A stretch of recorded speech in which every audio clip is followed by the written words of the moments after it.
Hi, I'm Dorian, the patron saint of video game lore, and we're going to be doing a deep dive into an iceberg of the common to the most weird parts of my favorite video game series, Dragonage, just in time for Veilguard. I've used this iceberg, which I got from a cursory Google search, and it doesn't contain any conspiracy theories or anything like that. That'll be a completely different iceberg video. This is canon lore, so to speak. And I have edited it. I've taken out some bits or combined them. This is the iceberg, but without further ado, let's get into it. On our first layer, we'll have the most normal things that you'll pick up literally from just playing the games. These are really basic things, so I'll be going over them not really in depth, but in depth enough that a new person will get the gist of it. Should still play the games, but if you're not really keen on it but want to play Veilguard, this might be the video for you.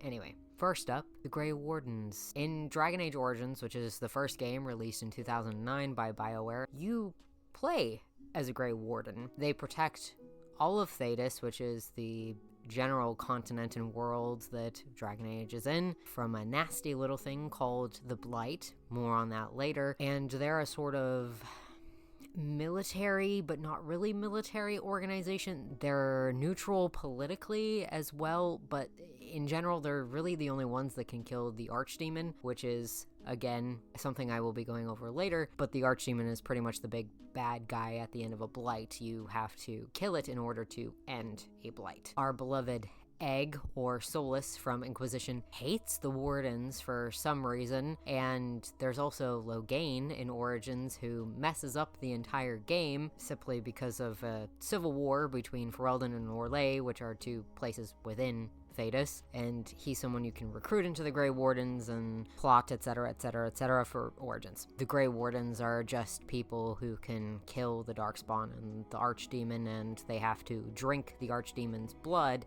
to become a Grey Warden. It's sick and twisted, and I hate it, but you gotta love it. They also tend to conscript people who come from interesting backgrounds. You can literally be anything from a criminal to a noble and be a Grey Warden, although if you were a noble, you would have to cast off your title and political leaning and all that kind of stuff, which is great. Oh yeah, and they hate swooping. The Blights. We all know about the Blights by now, especially if you've played Origins, but if you haven't, the Blight is the epidemic terminology for a disease called the Taint, which comes from underground, where all the dwarves and various other things live, and then it gets above ground because of the Darkspawn, which the creatures that get infected by the Taint become Darkspawn, and that literally can be anything and everyone. So you can have a dwarf tainted by the Blight, you can have a human tainted by the Blight, you can have an elf tainted by the Blight, Kinari, etc., etc., etc. There's a lot of theories about how the Blight came to be, my favorite being that Andrul, the elven goddess of the hunt and various other things, went hunting for the Forgotten Ones, which are way further down the list on this iceberg, and she contracted the Blight while being within their home, basically, and then brought it to the elves, and thus we have the Darkspawn. In general, though, it's believed, per the religion within Thedas, that the Darkspawn and the Blight come from, I think, 7 Magisters that went into the Fade and tried to do a whole bunch of magical shit and meet the Maker and the old gods and all that kind of stuff, and then they got cast back down to the earth and spread the Blight. Fun times. Blights have happened 5 total times, and there is a chance per Veilguard that there will be a 6th Blight. We just don't know how or why. But basically the Blight happens when the Darkspawn encounter a dragon, and then they taint the dragon by waking it up, and then it becomes a whole mess of a problem for the Grey Wardens and everyone else in Thedas. Next up is the Tranquil/Tranquility. Another thing you should know of by now, at least vaguely, if you're into Dragon Age at all. Basically, the Tranquil are mages that have been cut off by a equally magical rite from the Fade, which is where everybody gets their magic from. They do this by branding the mage's forehead with lyrium in the symbol of the Chantry Sunburst, which is just the symbol of the majority religion in Dragon Age. I guess this does something other than be really painful for the mage. It's not really stated as to what else is entailed. Usually, the Rite of Tranquility is actually reserved for Seekers of Truth, which we found out in Inquisition. Spoilers for Dragon Age Inquisition, I guess, and Cassandra Pentagast. But the Seekers of Truth employed this Rite of Tranquility where they would empty themselves, metaphorically, of all emotions except for peace and, I guess not love, but peace. Then, I guess they would need all of their emotions back because they've completely shut themselves off, but they get touched in a ritual by a spirit of faith, and then suddenly they have everything back. The mages didn't know this, the Chantry knew it, and the Seekers certainly did. Cassandra thankfully destroys him in Inquisition, but she finds the book that the Lord Seeker has, and then it's really up to her and your choices on if she tells anybody about it. Personally, I would always tell everyone. But the fact that the tranquility can be reversed because it literally takes all of the emotions and the magic out of the mages and they become living husks. And it's just bad times. Like, the torture is awful at the very least, and, you know, they didn't really ask to be mages in the first place, so turning them into tranquils is a bit messed up, if you asked me. Gotta love tranquility. Alright, the Dark Ritual. Now, this is an integral part of Dragon Age Origins, and it pertains to Morrigan and the Warden, or Alistair, depending on your choices. I'm gonna have to get creative to get around YouTube censoring here, but the Dark Ritual is something that you do with Flemeth, and you have fun during it, and it's considered blood magic. You figure this Dark Ritual out by doing a whole bunch of convoluted stuff and getting the grimoire from Flemeth, who is Morgan's mother. There's a whole bunch of rituals and weird magic within this grimoire because Flemeth is a weirdo and basically lets your warden know, hey, you / Alistair / whoever doesn't actually have to die when they kill the archdemon, because apparently a warden dies when they kill the archdemon. I think it's because it's some weird hive mind thing, like the blight just links everyone together, and pretty much all of the darkspawn die within a certain radius around the archdemon when it's killed as well. It's a whole magic thing. So basically, if she performs this dark ritual, either with Alistair or your warden, she conceives a child. I'm not entirely sure how the logistics work on that one, but apparently because the child now houses the uncorrupted soul of the archdemon, you don't die. And it's blood magic, so we don't question the logic of that. I love Kieran, and I love Morgan, but this is one of the weirder things on the list. And it's just out there and normal. The Calling. More Grey Warden stuff. This is just really a bit of creepy lore, though. The Calling is basically this song, I'm pretty sure it's described as a song at least, that the Grey Wardens start to hear at a certain point within their journey, and it basically marks the moment that they start to become a darkspawn themselves, I'm pretty sure. They're called underground by this song. My theory is that they're called underground by the Titans, which is another thing on this list, but who knows? And then the Grey Warden usually dies of the taint / the blight, or they just disappear. They disappear, and they're no longer alive. In Inquisition, Corypheus makes a fake calling and scares all of the Grey Wardens within Thedas, or at the very least Orlais. A whole bunch of them try to resort to blood magic to stop it, because it shouldn't be happening. It's just a whole thing. The Calling's bad. It's creepy, and it's cool, but it's bad. Lyrium, a blue crystal that contains magical properties. It's actually some sort of liquid, grows in highly magical areas, and it's actually the blood of a thing called the Titan, which I mentioned a little bit earlier. It also can get infected by the blight because technically it's organic, or at least it comes from an organic being, which is really scary. If you think about it, it's called red lyrium when it's blighted, and we find this out by talking to Bianca Davry, which is in the quest that you do for Varric and Inquisition called Well Shit. And you go to Velamur, I believe it's called, and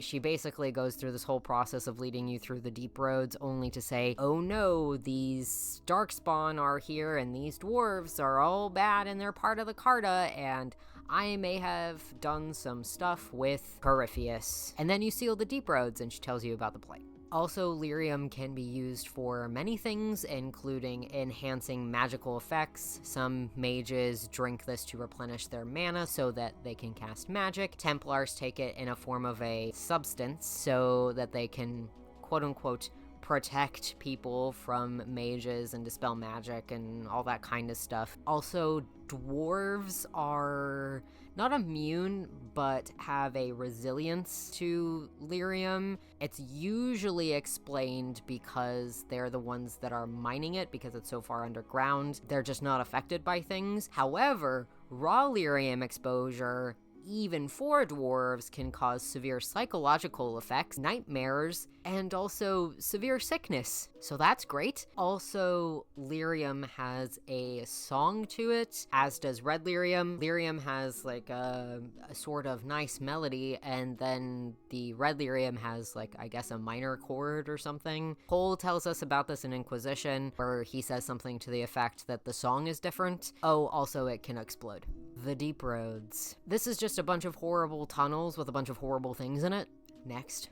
Just kidding. I do have to explain this part. Basically, the deep roads are a massive network of tunnels, and the dwarves live in them, as do the darkspawn, and my favorite little creatures called deep stalkers, which are just lizardy tubes with sharp teeth. They're great. I love them. I want one as a pet. Please. It's also the home of the Titans and a bunch of other beings like primordial lyrium creatures that are in Dragon Age 2. Most of it is uninhabitable. The dwarves do live in a place called Orzammar, which is a kingdom that they've created within the Deep Roads, and the dwarves are also from the Deep Road. They were created from the stone. We'll talk a little bit about dwarves later as well. The elves also have some sort of thing going on with the deep roads too. There's temples within the deep roads. It's a great fun time. If you want to read more about that, I would read The Horror of Hormak, which is in Tevinter Nights. I'll talk a little bit about that in my next video, actually, or a lot about that actually, about Gillenon.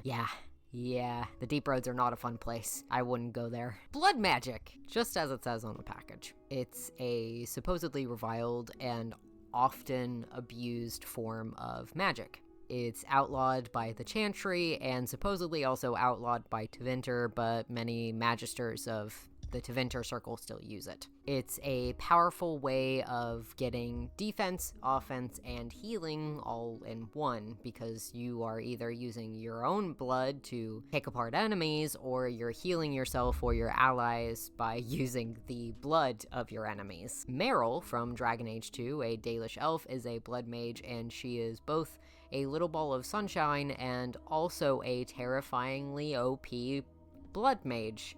And she's pretty much the only blood mage that's not portrayed as power-hungry or corrupted in any sort of fashion, which is kind of sad. It's honestly just another form of magic that really depends on the person as to how it's used. But the Chantry hates it anyway because blood mages are often corrupted, as I said before, and they turn into horrible abominations, which is what happened in Dragon Age Origins within the Circle Tower, unfortunately. You do often have to perform human sacrifice to do blood magic. You get the chance to do this in Dragon Age Origins, and it's also shown, or at least talked about, in Inquisition because of Corypheus, where he went into the Fade and sieged the Black City by destroying a whole bunch of slaves and using their blood in a ritual along with 7 other magisters. It's told by the elves, or at the very least in some codexes, that blood magic was actually taught to the humans and perhaps the elves at large by the Forgotten Ones, which again are further down the list. I've already said Fade / the Veil and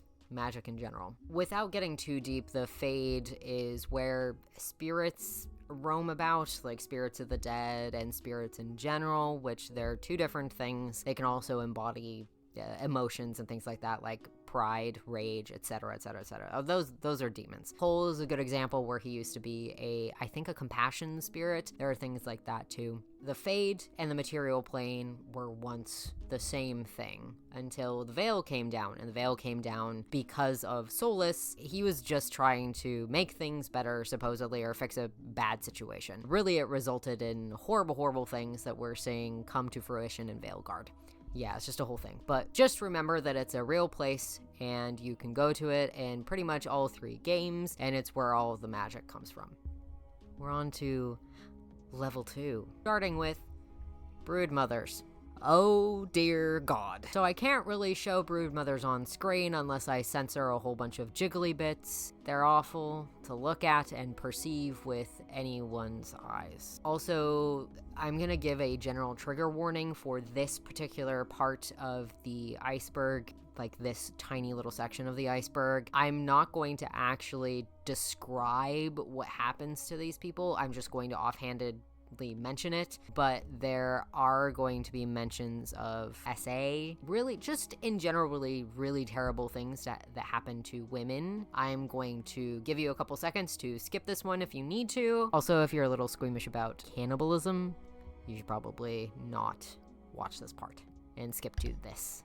So basically, the Broodmother is the queen bee to all of the Darkspawn, or at least to most of the Darkspawn, pure-blooded Darkspawn. A Broodmother can be created from anyone, but usually we see Broodmothers being dwarvish in nature or human in nature. There are elvish Broodmothers, and there are also Qunari Broodmothers.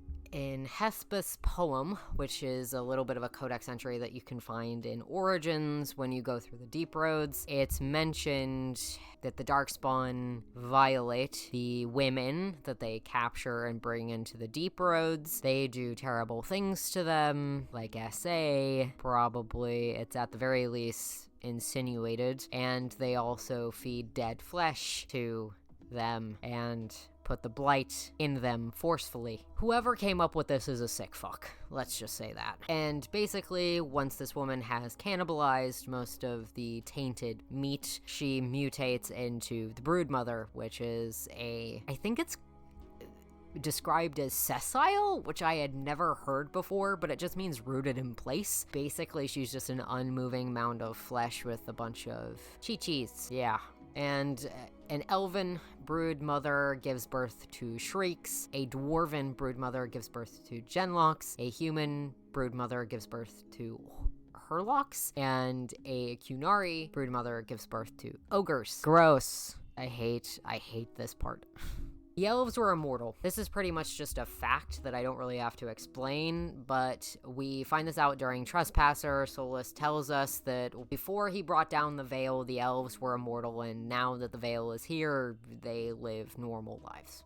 The Black City. The Black City is most likely Arlethon. It's now confirmed, per what we have in Veilguard, that the Evanuris are now blighted. And in Drostianism, it's stated that the Black City was not always the Black City, it was actually called the Golden City, and in Andrastianism, it's stated that the Magisters broke into the Golden City and corrupted it, therefore turning it into the Black City with their blight. But I really do think that the Magisters just broke into what was left of Arlethon, claimed it was the Black City, got the blight, and then got kicked out by Solus. I just hope they give us more Black City content in Veilguard. Please, BioWare, I am begging you. Solus is Fen'Harel. This is just a fact, it's from Trespasser. Solus, our beloved Eggman, is a ancient elven god in disguise, supposedly, called Fen'Harel, the god of rebellion and chaos and trickery and all that sort of stuff. He walked among the Evanuris and the Forgotten Ones and was really only labeled the god of trickery and chaos and rebellion because he rebelled against the other Evanuris and took away the Valisleen, or the slave markings of the original Dalish peoples or the ancient elves. When Mythal died, Solus sealed away both the Forgotten Ones and the Evanuris and became what he was, a reviled god to the Dalish. Why this is important is because he pulled the wool over our eyes in Inquisition and is the reason why Corypheus has the foci and gave us the mark. So yeah, it's a great time. The Titans. Titans are pretty interesting. They're primordial beings that are giant. They can pretty much just span caverns and often do span caverns, and they're the reason why we have the dwarves. They're the ones that created the dwarves, and they're also the reason why we have lyrium. Lyrium is their blood, as I stated before, and it can become corrupted. It sings to people, and it is raw in its bloody form, and can give you mage powers, apparently. I guess the Titans also shape the stone. I'm unsure if this is just a cultural metaphor or if they can actually create things out of the stone. I think it's probably both. If anybody knows, let me know in the comments. I couldn't really find an answer. Most people don't know about the Titans because they've pretty much gone extinct at this point. It is mentioned in, I think, a codex entry within Inquisition that Mythal, or at least the other various Evanuris, mined the Titans for the lyrium within their blood after the Titans caused a whole bunch of earthquakes that decimated ancient Arlathan. I don't know why they did that, but, you know, to each their own, I guess. But yeah, the dwarves don't know anything about this, and maybe the higher-ups do. I don't know, that'd be a cool plot point, but as far as I know, nobody in dwarven culture actually knows about the Titans other than your Inquisitor, who is a dwarf, if you played the Descent. The Titans also consider the dwarves their children, and there's a whole other subset of dwarves that go along with the Titans, but it's a bit further down the list. And if you've played the Descent, you probably already know what I'm talking about. Time magic. Well, it exists. Time magic is basically a concept that the devs at BioWare didn't really put in other than from a brief lore perspective. It's a type of magic that Garion Alexius was researching along with Dorian Pavis. But Dorian Pavis in Inquisition is a necromancer and not like a chronomancer or something, which I think is a little bit sad that they didn't do much with. But from a mechanical standpoint within a video game, I can understand why it would get into a lot of weird stuff, but it is utilized within the quest in Hushed Whispers, where if you side with the mages and go along with Dorian, you get sent into this future where Corypheus has won the war, basically. Everyone is messed up and it's a bad time. But that's pretty much the only instance of time magic that's used. It would be cool if we saw more of this in Veilguard, though. The Maker / Andraste. Alright, it's time to put my little tinfoil hat on. As we know, Andrastianism is the majority religion of all of Thedas, and it comes from the prophet Andraste, or as she's sort of known, the Maker's bride. Andraste was part of the Alamari tribe, which is a precursor to the Avar people as well as the now modern Ferelden people, and a lot of wacky stuff happened to her. She witnessed the unfortunate passing of her sister, which was quite violent apparently, and it left her with, as the wiki states, with a sickness of the lungs that made her unable to bear children for a decade. She was also known to display strange behavior, such as becoming still for long moments in trance-like states, after which she would report voices as if from a lost memory and talk of strange auras or the sound of bells. Later on, Andraste came to remember her sister's death as a matter of heresy, suggesting that her alchemist mother had been whispering to the old gods. Whether or not this is true remains to be seen, as most of what we can read from Andraste's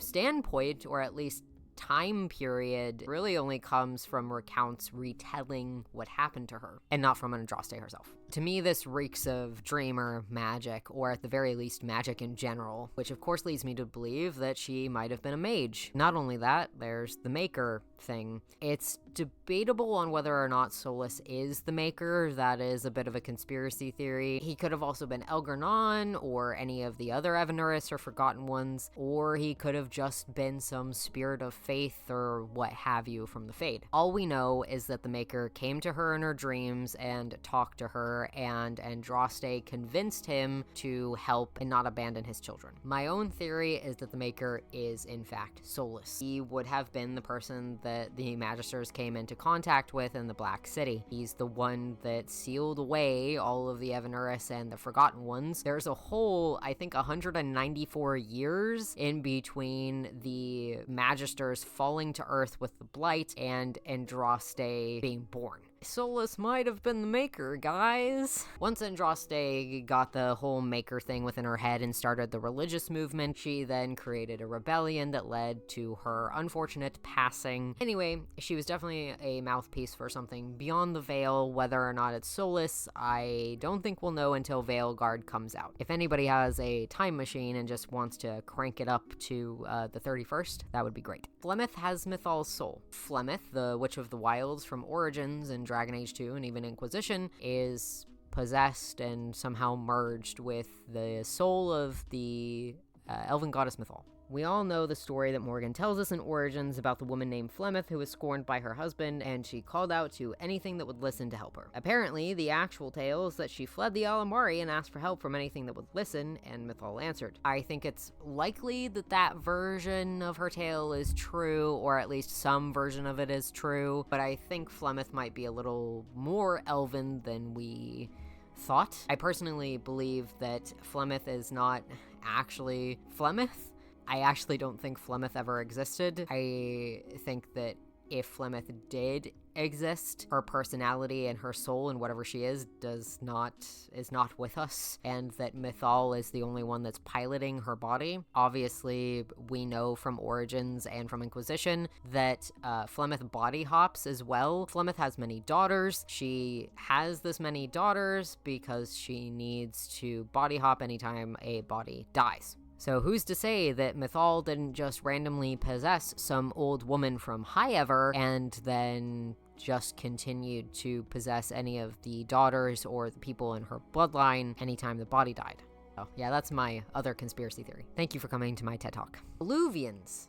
Illuvians are probably the least complicated thing on this list. They're literally just magic mirrors that the ancient elves used to move in between parts of Arlathan and other places in the world. They still exist. They mostly exist in the Fade, and then there are a couple within Skyhold. And then there's one that gets sent to the Winter Palace in Val Rayo, and I believe Meryl has one in Dragon Age 2, depending on what you do with her in her personal quest. Oh, there's also one in Origins that becomes blighted, so either they're organic or it's just because it's a magical thing that it can be infected.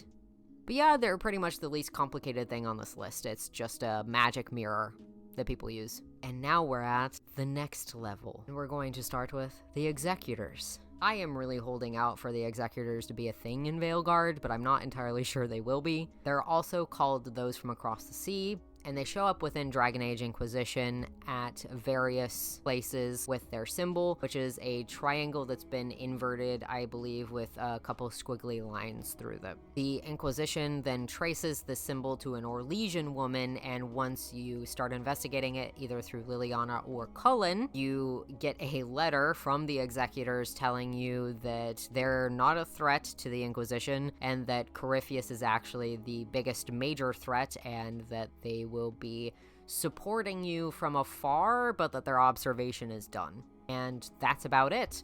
As far as we know, they live across the Boric Ocean, and they're just incredibly secretive. Thedas is the only known continent. I think this is just a mechanical and technical thing on the devs' part. Lore-wise, yes, pretty much nobody has gone outside of Thedas' bounds, but I think that's pretty much just because it's based on medieval times and the era.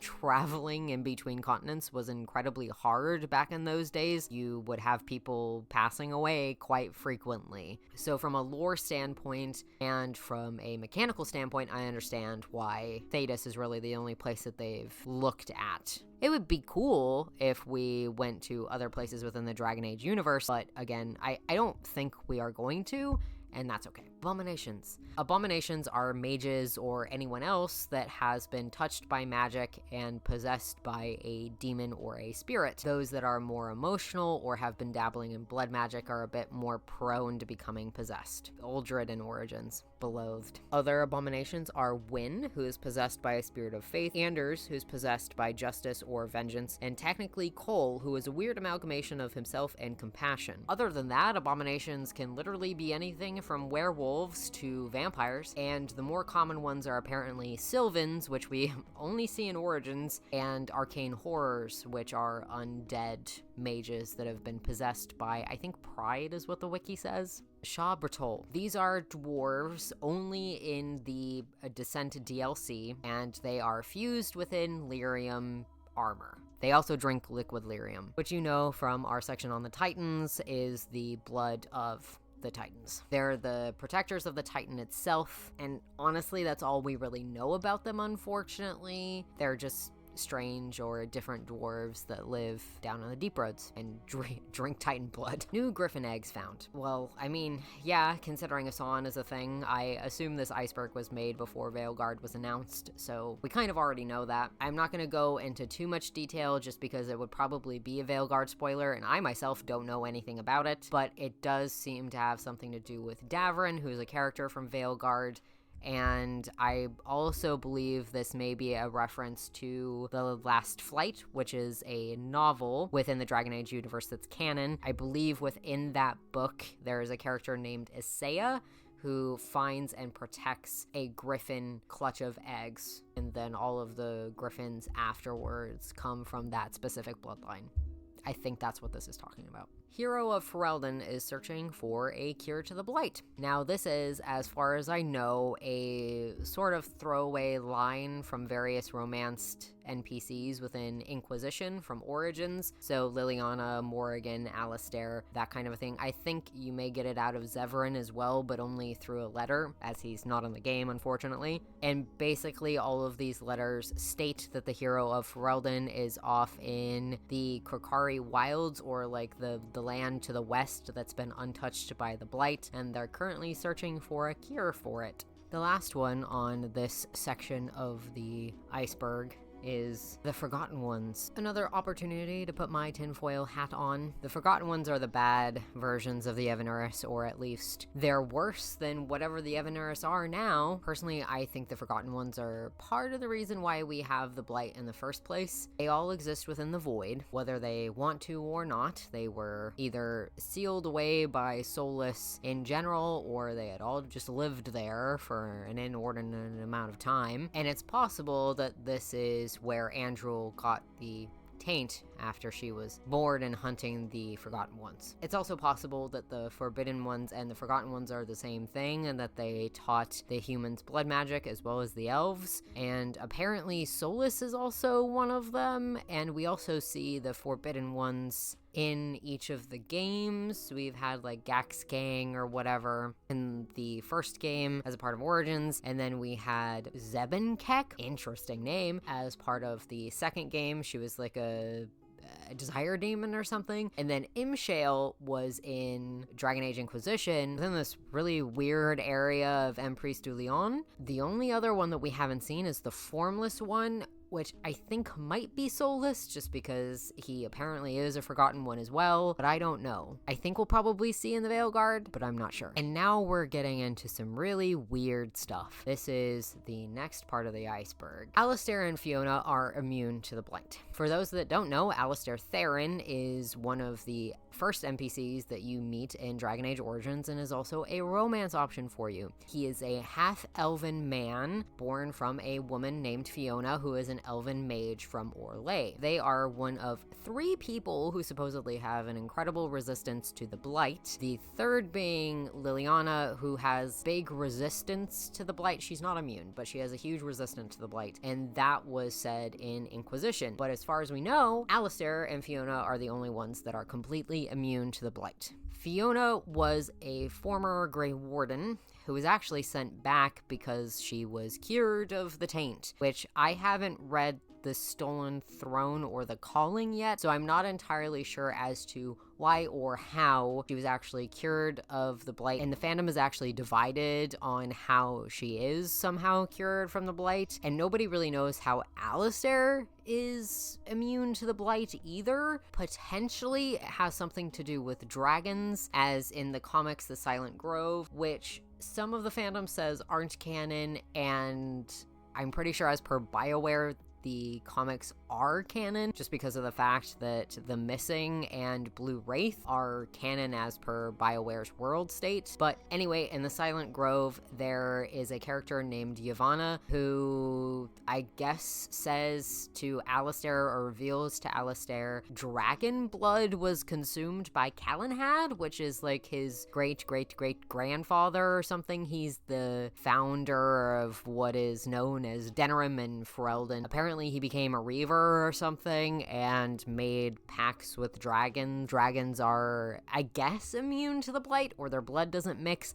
which doesn't really make any sense because the archdemons are dragons. But I guess, from what I theorize, it has something to do with blood magic and maybe dragons, and something to do with the amulets Fiona was wearing and the calling and the stolen throne. Also, this extends to Kieran and any of the children that Alistair has, because supposedly Grey Wardens are infertile or close to infertile because of the taint, but he managed to have a child with Morgan, or possibly even the Warden if you really want to headcanon it that way. So I'm not really entirely sure what is going on here, but it is canon that Alistair and Fiona, his mother, are just immune to the blight for funsies. Thedas has 2 moons. I'm not really sure if they're going to explore this part or if it's just like a little fun fact. It has led to a lot of fan theories that Mass Effect is related to dragonage because of the 2 moons theory. I don't really know. I think it's just a fun thing to think about. But other than that, I guess Thedas just has 2 moons. You can also see them in the Hissing Wastes. Mysterious elves in the Tirashan. In short, this is about Dalish elves that live in the Tirashan forest in Orlais, and they have Crimson Valisleen. All of this info comes from Dragon Age The Last Court. At least the canon info comes from Dragon Age The Last Court. It is considered a canon game. It's recognized by the devs. Some of the other stuff that is mentioned on the wiki comes from the TTRPG that Dragon Age has. That's not considered canon, so I'm not really going to talk about it. But Dragon Age The Last Court was about the Marquis of Serault, which is, again, part of Orlais, and it borders on the Tirashan forest. And the Tirashan is apparently a very ancient part of Dalish culture and is just an ancient forest in general, so it's gonna have a lot of creepy crawlies in it. And to summarize, there are Dalish elves in Dragon Age The Last Court that can attack farmers and various other people that live in Serault, and you can deal with them. And basically all of the letters and missives that come back to you cite that the Dalish elves call upon the Forgotten Ones and have crimson-colored Valisleen. So either blood magic is involved, or it's possibly a link to red lyrium. They're also mentioned in Trespasser, which is why I tend to also say that Dragon Age The Last Court is canon. In Trespasser, it's mentioned by Liliana that there are weird elves that look like the Sentinels bordering the lands of the Tirashan Forest. This probably could be the mysterious elves from Last Court, or it could just be a mention to the fact that Solus has a lot of agents out and about. But I would like to think it's the weird elves with the possible blood magic or red lyrium Valisleen. Lyrium Ghost, Liliana. This is a thing that happens if Liliana either is completely missed in Origins and you don't recruit her whatsoever and she dies because of the blight, or she passes away because you desecrate the ashes of Andraste in Origins as well. Because she just no longer exists per those choices that you can make, the devs had to figure out a way around that, which is making her into a lyrium ghost. I don't know why it's really connected to lyrium, other than the fact that in Inquisition, if she was dead, it states, "The lyrium sang thought into being. Now time is stale and the melody is called elsewhere. Until I am needed, I am free." So I guess Liliana is just a lyrium ghost / a lyrium tulpa or something. It's a cool fact. There aren't really any other lyrium ghosts in the game that I can mention, unless it's just another type of spirit. If you did any of these things to Liliana, though, you're not on my friend list. Sorry, I just like her too much. Chevaliers can commit crime. So, if you don't know, chevaliers are basically a military force within Orlais. These chevaliers protect the empress or emperor of Orlais, and they also represent their home country. They wear masks per Orlesian culture, they have feathers in their caps, and they fight in wars and all that kind of stuff. Empress Celine's bodyguard is also a chevalier. His name is Michel de Chevin, and this man is in the book The Masked Empire, which I think was written by Patrick Weeks, and they offhandedly just write that Michel de Chevin remembers a time or talks about a time that there's a hazing ritual that every chevalier has to go through. The hazing ritual is to unalive elven people in the alienages within Orlais, and they're just allowed to do that. It's like a free pass, basically. So I guess it's not even really a hazing ritual, it's just an initiation, which is weird. Humans are not from Thedas.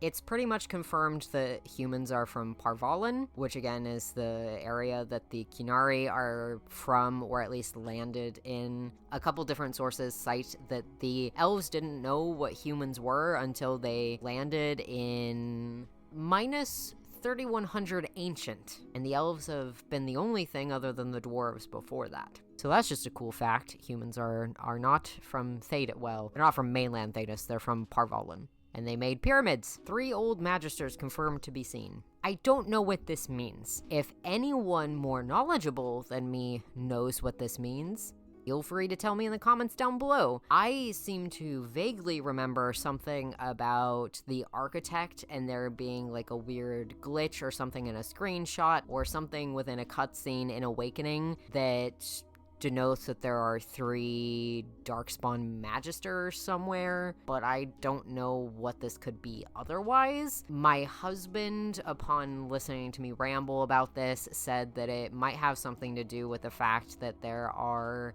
I think, 5 other Magisters that we don't know anything about that might still exist within the Black City, or they might be somewhere else within Thedas. So 3 of those might have been seen somewhere, but again, I don't know what this refers to whatsoever. Kaelin planned to marry Celine. To preface this, King Kaelin, Theron, was the king of Ferelden in Dragon Age Origins, or at least at the beginning of it, and he is unalived unceremoniously by an ogre during the initial fight with the Darkspawn at the beginning of the game. He is a silly blonde little guy, and he is the half-brother of Alistair Theron. Loghain MacTier, I believe is his last name, is his advisor and was his father's best friend as well. And Loghain did this nasty little thing of rifling through King Kaelin's things, and in general being his, through being his advisor, found out that King Kaelin actually wanted to marry Empress Celine, which is funny because she's a lesbian, but whatever. He wanted to marry Celine to reunite Ferelden and Orlais. They have been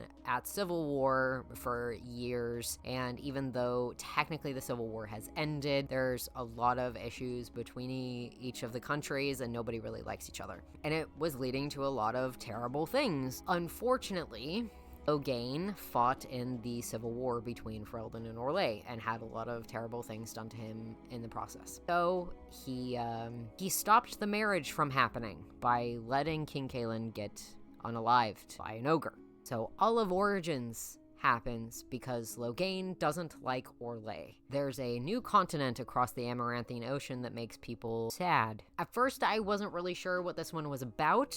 I had to crack open our World of Thedas Volume 2 to really read about it. I saw that on the wiki it had something cited about it. Literally, it's just that there is a place called Amaranth across the Boric Ocean, and anybody that tries to colonize there kind of just goes insane and doesn't come back. I don't really know if this has any bearing on anything within Veilguard or any of the next games. It's just a thing. Enchantment, or Sandal, Harding, and Volta. Basically just all of the dwarves and weird stuff. So the dwarves in these games are strange. And there are 3 instances that I would like to talk about within this tier. So we're going to start with Sandal, which I believe is one of the original things that was on this list. Sandal Fedek is the adopted son of Bodan Fedek, who is a merchant from, I believe, Orzammar. He found him in the Idukan Taig within the Deep Roads.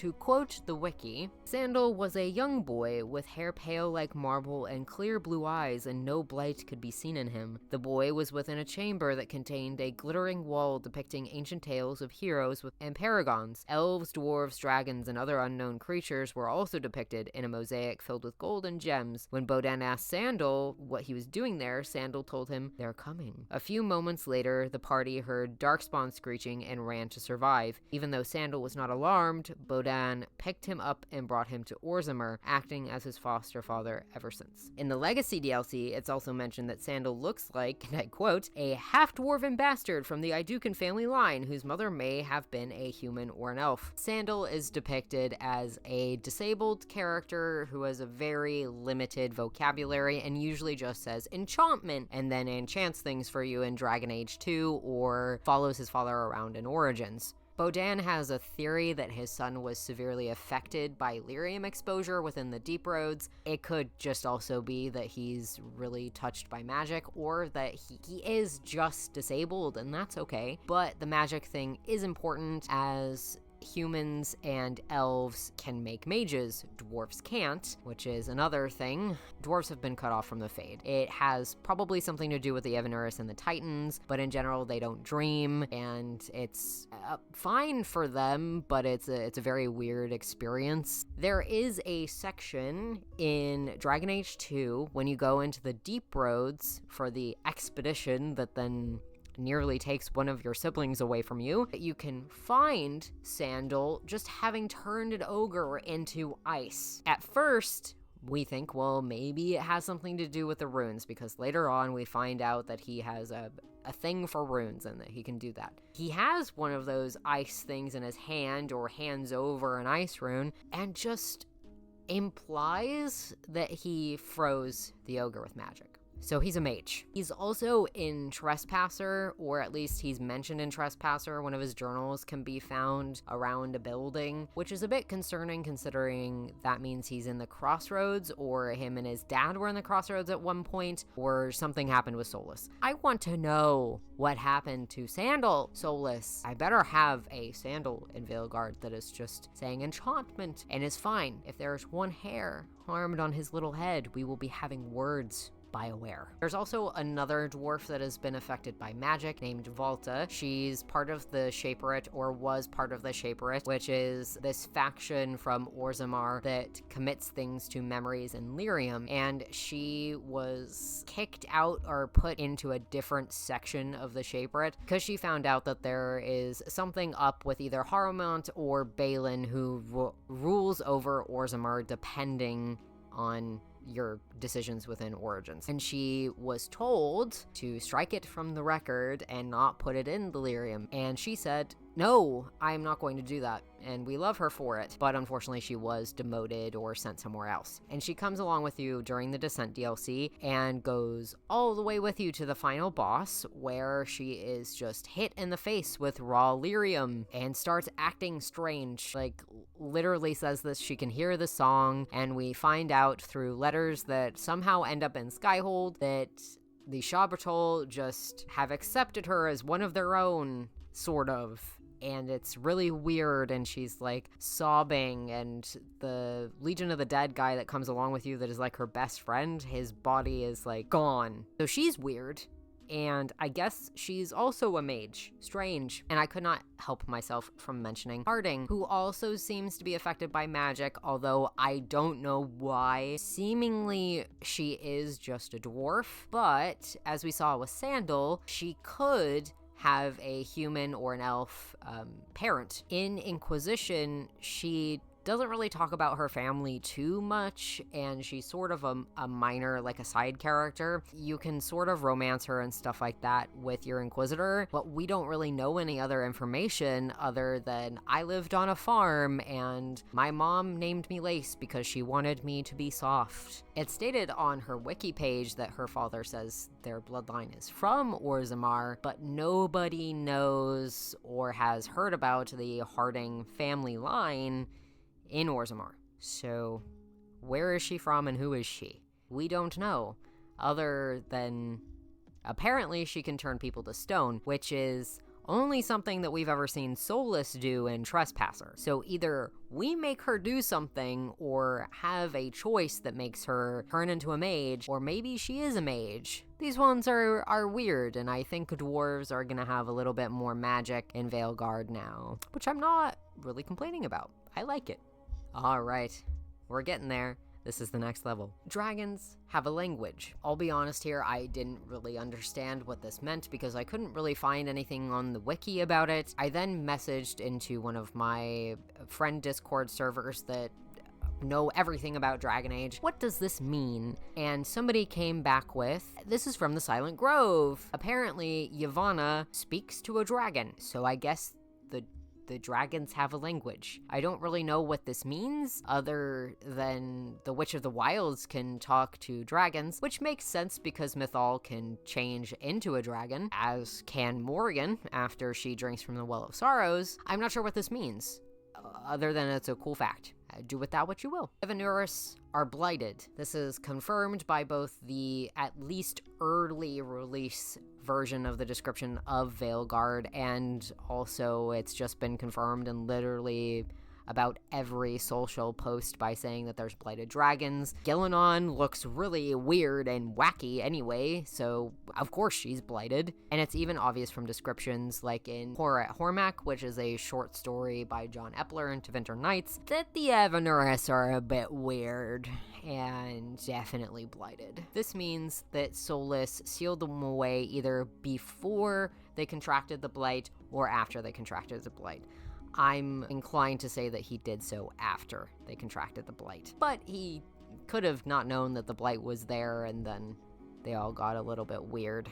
The Void / Andrul being in the Void. This is a perfect segue from the Blighted Evanuris bit. Andrul, the goddess of the hunt and one of the Evanuris who lived in Arlathon before the Veil, entered the Void to pursue the ultimate prey, the Forgotten Ones. Per a codex entry within Inquisition, it states that she went mad from going places one not ought to have gone, and Mythal saved her from her plight by fighting her in the form of a dragon. On the surface, that sounds fine, and maybe she just didn't contract the blight. But in reality, the Void is probably where the blight comes from, as it's kind of alluded that one of the Forgotten Ones is a god of rot. Also, there's this cult called the Empty Ones that you can find codex entries on in Inquisition that kind of allude to the fact that the blight may come from the Void anyway, and they worship the blight itself. So anyway, this is probably why we have the plot for Veilguard. Vampires exist. We know werewolves exist in Thedas. They're cursed creatures, usually. But did you know vampires also exist? It's in a throwaway line in a codex entry about demon possession from Origins. Quote, next are the demons of hunger. In a living host, they become cannibals and vampires, and within the dead, they feed upon the living. Theirs are the powers of draining, both of life force and of mana. However, I will mention that it really hasn't been, like,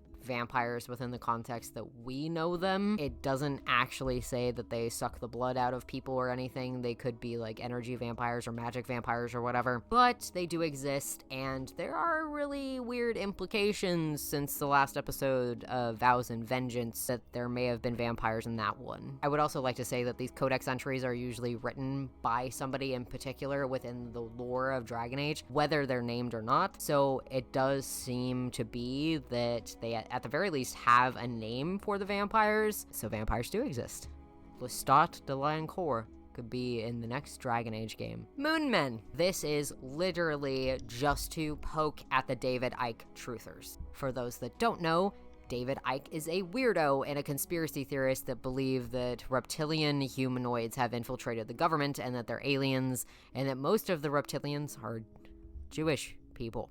This codex entry is just some weirdo out in the Jaws of Hakon DLC talking about snake kings and little gray aliens running around that are allies with Tevinter and another mysterious race of creature that is literally reptilians. It sort of ties in with a later lore point, but I'm honestly not sure why anyone pays attention to this codex. It sucks. Anyway, moonmen don't exist. It's just a conspiracy theory. The sixth archdemon is under the Western Approach. If there's anything that I hope that comes out of this iceberg that is in Veilguard, I hope it's this. According to a Warden logbook that you can find in the Western Approach, specifically at Shimmerstone Mine, a group of Wardens were digging towards a supposed archdemon. Unfortunately, there were so many cave-ins that the wardens could not continue digging, and now the whole place is covered in lava. This archdemon that is supposedly under the western approach is, I think, Lucican is how you pronounce it. It does state in the logbook, "So close, we nearly reached him, made it down to what looked like a dwarven thaig where the song was actually audible, real, and thrumming through the air, not just in our heads." The pronoun can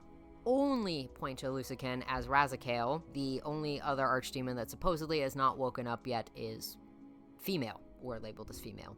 Let's keep our fingers crossed that this actually happens. In Veilguard, that would be pretty cool, and I think maybe one of those blighted dragons might be one of these guys. We're almost there, guys. We're at the bottom, as I called it. The scaled ones. So this is either a joke race in general and is connected to that anti-Semitic conspiracy theorist that I talked about, or it's a legit thing and whoever played a Reaver needs to be a little bit worried that your Inquisitor is going to turn into one of these things, mine included. Scaled ones are a reptilian race that seem to venerate and worship the dragons and also had a lot to do with dragon blood. They seem to do rituals with it. They're basically scalies and at one point did wage war with the dwarves, but then they just mysteriously disappeared. There's also a fandom theory that if you consume too much dragon blood, you'll become one of these creatures. It is noted in Cassandra's lore somewhere. I think I read it on the wiki and it was mentioned in a voice line or a codex entry that a lot of her ancestors actually had like been born with or developed scales on their faces and the rest of their bodies because they had consumed dragon blood and become reavers. And the Pentagast line, for anybody that doesn't know, they're dragon hunters. I'm not actually sure that we'll be seeing any of these creatures in the next games, just because they don't really have much bearing on the plot. It's just kind of a cool thing, but there are lots of murals in the Emerald Graves and things like that of them, so it does seem that BioWare takes them seriously, and maybe if they take them seriously enough, they'll be in Veilguard. Maybe we'll just see like little Easter eggs and stuff like that. I think that would be pretty cool. I do think that this is like an actual race, because it doesn't seem to be part of any joke lore. All right, we're down to our last two. Arlotti. This is a mystery for the ages, and I'm not really sure that we're ever gonna really get an answer to them. Arlotti is an island off the Boric Ocean in the north of Thedas. It's quite close to Antiva and Ravane. Apparently there's some sort of people that just live out on these islands, and anybody that comes to their islands, they kick out, and they don't speak the language, they don't know anything that's going on, and they just don't like the people of Thedas. They don't want them there, and that's fair enough considering the blight and all of the stuff that's going on.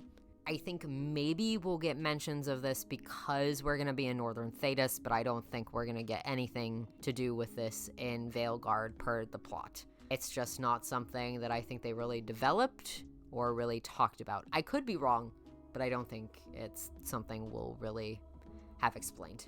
The Fex. When I looked at stuff about the Fex, it just seemed to be a lot of fan theories. It's apparently some sort of race that David Gator talked about. There's everything from them being like fox creatures to some sort of ape-like creature, and I think the ape-like creature is something that David Gator talked about. Whatever they are, the Fex are a semi-human race that originated in Parvalin and may have been mentioned by Sten in Dragon Age Origins, but not by name. To quote a Game Rant article, when BioWare was promoting Dragon Age 2 in 2010 at PAX Prime, David Gator, a former writer and dev for Dragon Age, said this in response to someone asking him if there were other races in Thedas aside from the main four.